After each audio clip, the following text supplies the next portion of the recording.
Welcome to stock study. Nifty bank Nifty নতুন analysis ভিডিওতে আপনাদের সবাইকে স্বাগতম। আজকের মার্কেটে আমরা গ্যাপ ডাউন ওপেনিং দেখি এবং নিফটি ব্যাংক নিফটিতে গ্যাপ ডাউন ওপেন হওয়ার পরে মার্কেটে একটা বাউন্স আসে। লাস্ট অ্যানালিসিস ভিডিওতে আমি যেমনটি আপনাদের সঙ্গে ডিসকাস করেছিলাম যে মার্কেট যদি 22,500 নিচে গ্যাপ ডাউন ওপেন হয় এবং গ্যাপ ডাউন ওপেন হওয়ার পর যদি কোনো বাউন্স মার্কেটে আসে, সেই বাউন্সে 22,450 থেকে 22,500 রেঞ্জের কাছে এলে সেখানে সেলিং অপরচুনিটি হতে পারে। মার্কেটে আজকে এক্স্যাক্টলি আমরা সেরকমই মুভমেন্ট দেখেছি এবং লোয়ার লেভেল থেকে যে রিকভারি মার্কেটে এসেছিলো সেটাও একটা সাপোর্ট লেভেল 22,250 লেভেল থেকে এখানে মার্কেটে একটা বাউন্স এসছে এবং বাউন্সের পরে মার্কেট দেখুন এখান থেকে যদি নিফটিকে দেখি, নিফটি এখান থেকে একটা উপরের দিকে কিন্তু বাউন্স, ভালো বাউন্স এখানে দিয়েছিল, মোর দ্যান 100 পয়েন্টের এখানে বাউন্স। দেন আস্তে আস্তে এখান থেকে মার্কেটে নিচের দিকে ফল হয়েছে এবং নিফটি ডে লোর কাছে এসে ক্লোজ দিয়েছে। বাট নিফটি মর্নিংয়ে যে ওপেনিং প্রাইস ছিল ওপেনিং প্রাইসের নিচে এসে কিন্তু ক্লোজ দেয়নি। বাট ব্যাঙ্ক নিফটির ক্ষেত্রে যদি দেখি, ব্যাঙ্ক নিফটিতে একটু আলাদা। এখানে ব্যাঙ্ক নিফটি ওপেনিংয়ের পরে ব্যাঙ্ক নিফটি প্রায় 500 পয়েন্টের গ্যাপ ডাউন ওপেন হয়, যেখানে নিফটি 180 পয়েন্টের গ্যাপ ডাউন ওপেন হয় এবং গ্যাপ ডাউন ওপেন হওয়ার পরে মার্কেটের লোয়ার লেভেলে একটা প্রেশার, আমরা সেলিং প্রেশার আমরা দেখেছি। বাট মার্কেট এখান থেকে বাউন্সও আসে। ব্যাঙ্ক নিফটি 47,900 লেভেল থেকে এখানে বাউন্স আসে। দেখুন ব্যাঙ্ক নিফটি 48,500 নিচে উইক। আমি আপনাদের সঙ্গে ডিসকাস করেছিলাম মর্নিং ওপেন হওয়ার পরে ফার্স্ট একটা মার্কেটে পুল ব্যাক আসে উপরের দিকে, বাট এখানে সাস্টেন করতে পারেনি। 48,250 এখান থেকে সেলিং দেখেছি। ফার্দার বাউন্স এসছে, বাউন্স এলে সকালের যে হাই, যে ফার্স্ট 5 মিনিটে হাই বানিয়েছিল সেটা এখানে উপরের দিকে ব্রেক করতে পারেনি এবং দেখুন ব্যাঙ্ক নিফটি এখানে স্লো একটা মুভমেন্ট নিচের দিকে হয়েছে এবং ডে লো যেখানে মর্নিং ওপেন হয়েছিল ওপেনিং রেঞ্জের নিচে গিয়ে ক্লোজ দিয়েছে। ব্যাঙ্ক নিফটি মোর উইক দেন নিফটি, ব্যাঙ্ক নিফটি নিফটি থেকে উইক এখানে। তো এখান থেকে আগামীকালের ট্রেড প্ল্যান কী হতে পারে এবং আগামীকালের ক্ষেত্রে ইম্পর্টেন্ট লেভেল কী থাকবে, বাজারে কি এই যে সেলিং মুভমেন্ট হচ্ছে এই সেলিং মুভমেন্ট কন্টিনিউ থাকবে? যুদ্ধের পরিস্থিতি যদি আমরা দেখি, ইসরায়েল ইরানের মধ্যে যে যুদ্ধ চলছিল, যেখানে আমরা দেখেছিলাম ইসরায়েল ইরানের উপরে একটা হামলা করেছিল এবং তারপরে ইরান ইসরায়েলের উপরে missile, that means drone attack করেছিল এবং তারপরে একটা যুদ্ধকালীন সিচুয়েশান তৈরি হয়েছিল। লাস্ট টাইম যেটা আমি আপনাদের সঙ্গে ডিসকাস করেছিলাম যে যুদ্ধ যদি এই সময় হয় তাহলে অনেকগুলি দেশ এর সঙ্গে ইনভলভমেন্ট দেখাবে, ইনভলভ হয়ে যাবে। সো সেই সিচুয়েশানে ইসরায়েলের সবথেকে বন্ধু দেশ যেটা এই যুদ্ধের ক্ষেত্রে, সেটা হচ্ছে আমেরিকা। আমেরিকা ফার্দার এখানে ইসরায়েলকে বারণ করেছে যে ফার্দার এই যুদ্ধ যাতে কন্টিনিউ না হয় এবং এখানে যাতে ফার্দার অ্যাটাক না করে ইরানের উপরে। যদি এরকম কোনো অ্যাটাক হয় সেক্ষেত্রে কিন্তু আমেরিকা ইসরায়েলের পাশে থাকবে না।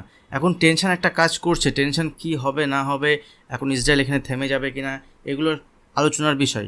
বাট এখনও যে সিচুয়েশান বাজার রয়েছে এক্ষেত্রে আগামী দিনে বাজারে ইম্পর্টেন্ট লেভেল কী থাকবে, নিফটির এখান থেকে সেলিং প্রেশার কন্টিনিউ থাকবে কি না, সেক্ষেত্রে ইম্পর্টেন্ট লেভেল কী থাকবে। আর যারা ভিডিও দেখছেন অবশ্যই ভিডিওতে লাইক করবেন, যারা এখনও চ্যানেল সাবস্ক্রাইব করেনি চ্যানেল সাবস্ক্রাইব করে বেল আইকনটি প্রেস করবেন। দেখুন নিফটির ক্ষেত্রে যদি আমরা দেখি ইম্পর্টেন্ট লেভেল নিচের দিকে যদি 1 ডে ক্যান্ডেল আমি ওপেন করি, এখানে 1 ডে ক্যান্ডেল একটা শার্প সেল আমরা দেখেছি, যেমনটি আমরা লাস্ট অ্যানালিসিস ভিডিওতে ডিসকাস করেছিলাম যে বাজার যদি 22,500 নিচে থাকে উইক হবে, কিন্তু নিচের দিকে 22,200 22,100 লেভেল পর্যন্ত দেখাতে পারে। দেখুন এখানে বাজারে কিন্তু নেক্সট সাপোর্ট লেভেল যেটা দেখাচ্ছে 22,150 থেকে 22,100। যদি কোনো রকম সিচুয়েশান খারাপ হয়, বাজারে যদি কোনো কারণে গ্যাপ ডাউন ওপেন হয়, গ্যাপ ডাউন ওপেন হলে 22,100 150 লেভেল পর্যন্ত আসতে পারে। বাট এই জায়গাতে যদি বাজার আসে, ঠিক আছে, ইন্টারে বেসিসে যদি বাজার এই জায়গাতে আসে, সেখানে কিন্তু এখানে ছোট কোয়ান্টিটিতে বাইং অপরচুনিটি হতে পারে। এখান থেকে বাজারে ছোটো স্টপ লসের বেসিসে ছোটো কোয়ান্টিটিতে বাইং অপরচুনিটি হতে পারে। কারণ দেখুন যদি আমরা এখান থেকে বাজারের মুভমেন্ট দেখি, এই যে মুভমেন্টটা বাজার হয়েছে, এই মুভমেন্টের পরে এই যে কারেকশানটা হচ্ছে, এই কারেকশানটা কিন্তু একটা ভালো কারেকশান ফার্দার বড় মুভমেন্টের জন্য। তো যদি এরকমটি হয়, বাজার যদি এই লেভেলের কাছে এসে থেমে যায়, যদি এখান থেকে কোনো রিভার্সাল সাইন দেখায় ইন্টারে বেসিসে, এই লেভেলে কিন্তু বাইং অপরচুনিটি হতে পারে যদি সেলিং হয়। আর যদি বাজার এখান থেকে ফ্ল্যাট ওপেনিং হয়, আগামীকাল যদি বাজার বড় কোনো রেঞ্জ না বানায়, বড় কোনো গ্যাপ আপ গ্যাপ ডাউন যদি না হয়, ফ্ল্যাট ওপেন হয় বা অল্প গ্যাপ ওপেন হয়, গ্যাপ ওপেন হওয়ার পরে বাজার যদি কোনো কারণে নিচে আসে, সে 22,200 হোক 22,250 হোক, এই লেভেলের কাছে যদি কোনো রিভার্সাল দেখায় সেক্ষেত্রেও বাজারে বাইং অপরচুনিটি হতে পারে। বাট যদি কোনো গ্যাপ ডাউন ওপেন হয়, গ্যাপ ডাউন ওপেন হলেও যদি এখানে সিচুয়েশান খারাপ হয়, যদি বাজার এখানে নিচের দিকে মুভমেন্ট হয়, সেক্ষেত্রে 22,100 থেকে 150 লেভেলে একটা বাইং অপরচুনিটি হতে পারে, উপরের দিকে একটা বাউন্স আসতে পারে এখান থেকে। দেন বাউন্সটার পরে ফার্দার দেখতে হবে যে উপরের লেভেলে কী হচ্ছে, সেখান থেকে আবার সেলিং আসে কিনা। বাট ইনিশিয়ালি এই লেভেলে একটা বাইং এখানে আসতে পারে। দেখুন আর যদি 22,100 150 লেভেলকে ব্রেক করে বাজার, তাহলে এখান থেকে আর বড় কারেকশন দেখাতে পারে। ব্যাঙ্ক নিফটির ক্ষেত্রে আজকে সিচুয়েশন আরও খারাপ ছিল ব্যাঙ্ক নিফটিতে, এবং ব্যাঙ্ক নিফটি কন্টিনিউ একটা ফল আমরা নিচের দিকে দেখেছি। এবং ব্যাঙ্ক নিফটিতে এখানে সিচুয়েশান যদি আমরা দেখি, ব্যাঙ্ক নিফটি এখন যে সাপোর্ট লেভেল নিচের দিকে, আমি একটা ট্রেন লাইন গতকাল আপনাদের সঙ্গে ডিসকাস করেছিলাম, বাট এই যদি ফল হয় একবারে তো ফল হবে না, কারণ এখানে ট্র্যাপ করবে। তো দেখুন যদি এখানে উপরের দিকে গেছে, উপরের দিকে যাওয়ার পরে নিচে আসে, নিচে এলে এখানে এখন ইম্পর্টেন্ট সাপোর্ট লেভেল থাকবে 40, যেখানে ক্লোজ হচ্ছে 47,750 কাছাকাছি ক্লোজ হয়েছে। তো নিচের দিকে 47,400 থেকে 400 to 500 যে লেভেল, এই যে রেঞ্জটা, এই লেভেলটা কিন্তু একটা সাপোর্ট লেভেল হতে পারে। 350 থেকে 450 মোটামুটি 100 পয়েন্টের রেঞ্জ এখানে। 350 থেকে 450 লেভেল যদি ব্যাঙ্ক নিফটি আসে, আগামীকাল যদি নিচের দিকে মুভমেন্ট হয়, গ্যাপ ডাউন হোক বা ফ্ল্যাট ওপেন হওয়ার পরে যদি এরকম সিচুয়েশন হয়, সেখানেও ব্যাঙ্ক নিফটিতে বাইং অপরচুনিটি হতে পারে, এবং এখানে ছোটো স্টপ লসের বেসিসে কাজ করতে পারে। বাট যদি কোনো খারাপ নিউজ আছে, সেক্ষেত্রে ব্যাঙ্ক নিফটির এই মুভমেন্ট নিচের দিকে আরও কন্টিনিউ হতে পারে, সেক্ষেত্রে আলাদা হিসাব, আলাদা ইকুয়েশন থাকবে।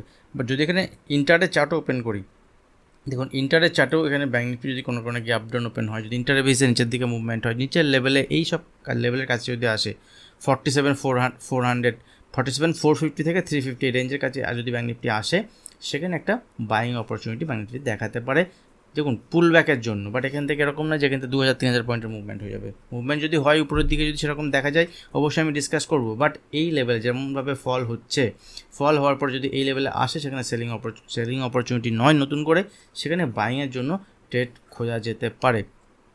আর ব্যাঙ্ক নিফটিতে যদি কোনো কারণে এখানে 47,300 লেভেলেও ব্রেক করে, সেক্ষেত্রে নিচের দিকে সাপোর্ট লেভেল হবে 47,000, ঠিক আছে।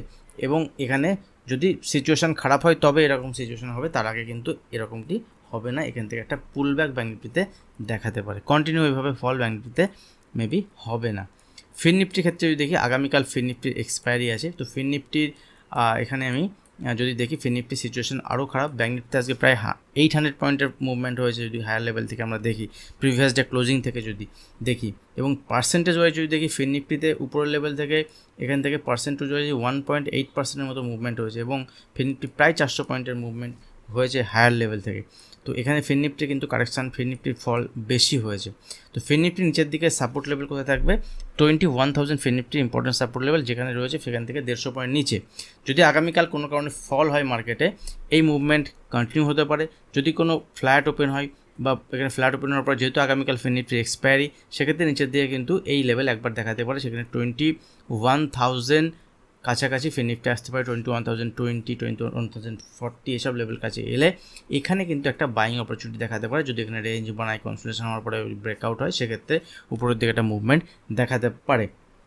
আশা করি আজকে অনেকেই ভালো প্রফিট করেছেন, কারণ ইম্পর্টেন্ট লেভেল বাজার আজকে রেসপেক্ট করেছে, এবং বাজার রেসপেক্ট করেছে, বাজার খুব সুন্দরভাবে এখানে ট্রেড সেট আপ আজকে নিফটি ব্যাঙ্ক নিফটিতে হয়েছে, যেমনটি আমরা ডিসকাস করেছিলাম লাস্ট অ্যানালিসিস ভিডিওতে। একটু যদি আপনি নজরে রাখেন লেভেলগুলো, তাহলে কিন্তু এখান থেকে ভালো ট্রেড পেয়েছেন। যদি ভিডিও হেল্পফুল হয়, যদি ভিডিও ভালো লাগে, অবশ্যই ভিডিওতে লাইক করবেন। এখন যারা চ্যানেল সাবস্ক্রাইব করেনি, চ্যানেল সাবস্ক্রাইব করে বেল আইকনটি প্রেস করবেন। আজ ভিডিও এখানে শেষ করছি, দেখা হবে নেক্সট ভিডিওতে। ধন্যবাদ।